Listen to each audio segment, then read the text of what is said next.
Like Golden State's up 1-0 with a 99-88 win at Minnesota. That in itself, for a 7 seed to be up 1-0 in the second round, that should be the story. Great job. Unfortunately, it's not. Steph Curry injured hamstring. He had 13 points in 13 minutes, but with 8:19 to go in the second quarter, he left the game with an injured hamstring. We don't know what's going to happen here now moving forward. Jimmy Butler had 20 last night, almost had a triple-double, 2 assists away. Buddy Hield has been great for them at 24, and Draymond had a great offensive game last night, 18 points for Draymond, including early three-pointers, 4 of them for Golden State. Minnesota could never get things going. They scored under 90 for the second time this season, both ironically in the postseason, which is weird to think about a team that has been this good in the playoffs being this bad at times offensively, at least twice. But Steph Curry, his availability or maybe lack thereof becomes the question. Here is Steve Kerr, head coach of the Warriors, on what's next with Steph. We're definitely game planning for him to not be available on Thursday, but we don't know yet. Yeah. But with a hamstring, it's hard to imagine that he would play Thursday. Yeah, hard to imagine he would play it Thursday, Smalls. And you never want to take a game for granted. You never want to assume, especially in the playoffs. I think the Warriors can just preemptively strike up 1-0. You did your job. You did exactly what needed to be done in Minnesota. You won a game. There's zero reason he should play in game 2. No, you have to make sure that you're doing everything you can to help along that rehab so that he's ready to go at some point in this series. Because even though this Warriors team was able to rally around Steph after he left and was able to secure the victory, defensively, they were amazing on Ant, too, last night. He had 23 points, 14 rebounds. He missed his first 10 shots from the field. They were amazing defensively. But clearly, everything runs through Steph Curry. We don't feel like this is what Minnesota is going to be throughout the entirety of the series. And clearly the complexion of how this is going to look is going to be greatly altered if Steph is not out there. So I'm with you. You have the first game in hand. I would not push it when it comes to Steph. It's always dangerous when you think a point that could be made could be in line with one that Pat Costello makes. That is a dangerous place to live. But I'm about to live there. Okay. If the Minnesota Timberwolves do not win this series, with Steph Curry not playing at least one game, maybe more, I don't want to hear Anthony Edwards, face of the league, again until he wins a title. I don't want to hear it. Well, hold on. Could we even give it to him if he wins a title? Things like this? Because part of the face of the league is that we feel like he's got this, even though he hasn't won a title yet, he's got a little bit of that invincibility vibe. Now, it hasn't bared out as far as the results are concerned, but that he's not afraid of anybody, Ant's a killer, things like that. That invincibility vibe, Smalls, goes away very quickly. Because I know you're saying vibe, not he has the invincibility. Correct. There's a big difference. You're so on to something because Butler has it too. Butler has this like, this is his moment. Well, he's never actually won a championship. Correct. Ant, same thing. So the vibe, to use your terminology, around those guys, yes. But with Ant specifically, if you don't beat the Warriors without Steph Curry, that's it. Done.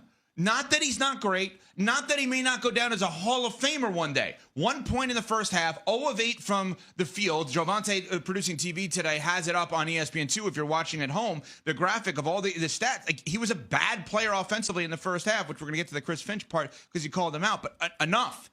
You cannot be a higher-seeded team with home court advantage after beating LeBron and Luka the way you did, and then lose to the Warriors, because the Warriors all-time are 9-3 in games that Steph doesn't play in the playoffs, but those are games with Kevin Durant and Klay Thompson.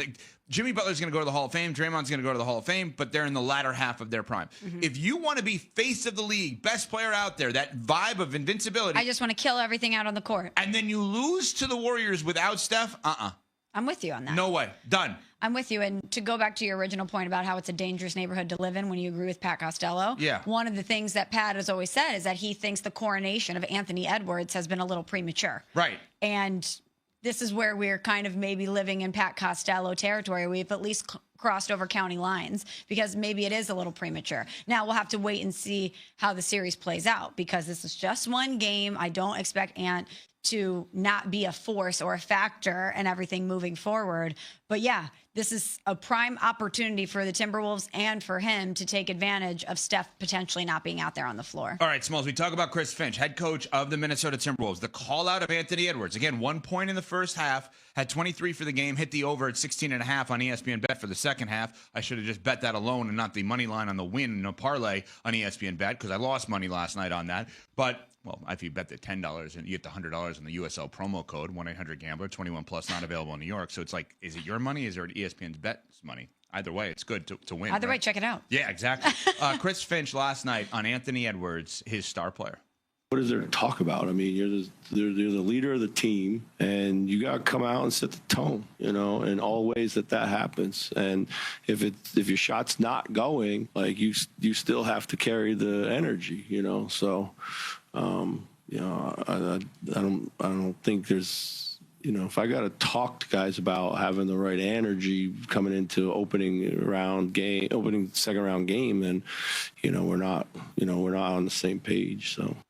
All right, Smalls, before we get to the response from Anthony Edwards, I said he might have called out Anthony Edwards, and you said might have. Explain. Like, you hear that and you think what about Chris Finch's decision-making relative to the conversation around his star player? How is there any way on earth that he was not making a very pointed statement about Anthony Edwards? I mean, you just heard it. He's talking about how you have to have a certain type of energy. He's the star. He has to set the tone. There's only one person that could be about. That's Anthony Edwards, and he is absolutely right. Ant came out in that game. He did not look like himself. As we mentioned, he missed his first 10 shots from the field. And you're the guy that everything is going to flow through. And for somebody who does pride himself on being such a killer and such a menace in so many ways, if you're Chris Finch and this is the outcome of the game, that's what you have to do. You have to push the right buttons. And if that means calling out Ant and telling us what we know, even if he doesn't want to hear it publicly, that's the route that, as a coach, he chose to take. And you can affect a game without scoring, even if you're Anthony Edwards, right? And here is what Anthony Edwards' response was with the question about being called out by Chris Finch. Coach was saying that he relies on you to set the tone from the start, and he didn't quite see that. Do you feel like you were off at all just in that department, or just kind of the way that you started the game? Nah. I feel like I played great defense. I just couldn't do nothing on offense. So I thought I played great defense, couldn't do nothing on offense. Mm-hmm.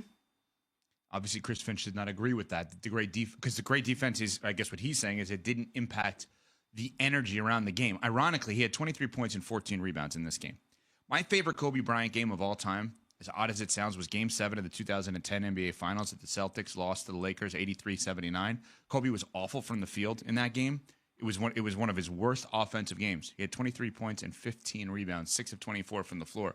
But he was so intense in rebounding the basketball and provided such energy, even though it was the worst offensive game he had like ever in a Game 7, you still got the feeling of like, I'm going to find a way to bring everybody up with me. And I think that is what, obviously, Chris Finch is saying Anthony Edwards needs to do, which sets up for a juicy Game 2.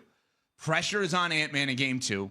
He basically has to score 30-plus and be the reason that they win, especially since Steph is not there. And if he doesn't, without Steph there, we are going to have every right to fully move into Pat Costello's neighborhood and actually be critical of Anthony Edwards and say that we've actually overrated him a little bit over the first couple of years. I never thought we'd live in Costelloville. Yeah, they don't have cable. And there's a really loud train. And a lot of little wrestling figures in there as well. That's right. Well, Yeah. which I'm in for now. Oh, I know. Miss wrestling over here. All right, coming up. There was another game last night. We should let them know, right? We should absolutely let them know. @OnSports ESPN. Smalls wants everybody to tweet @OnSports ESPN. Let them know. Tell Rob what's up. Cleveland! This is for you! Well, the Pacers got the job done last night, Smalls. Chào các bạn đến với kênh YouTube của mình. Bây giờ mình sẽ đi tô màu để cho các bạn cùng xem.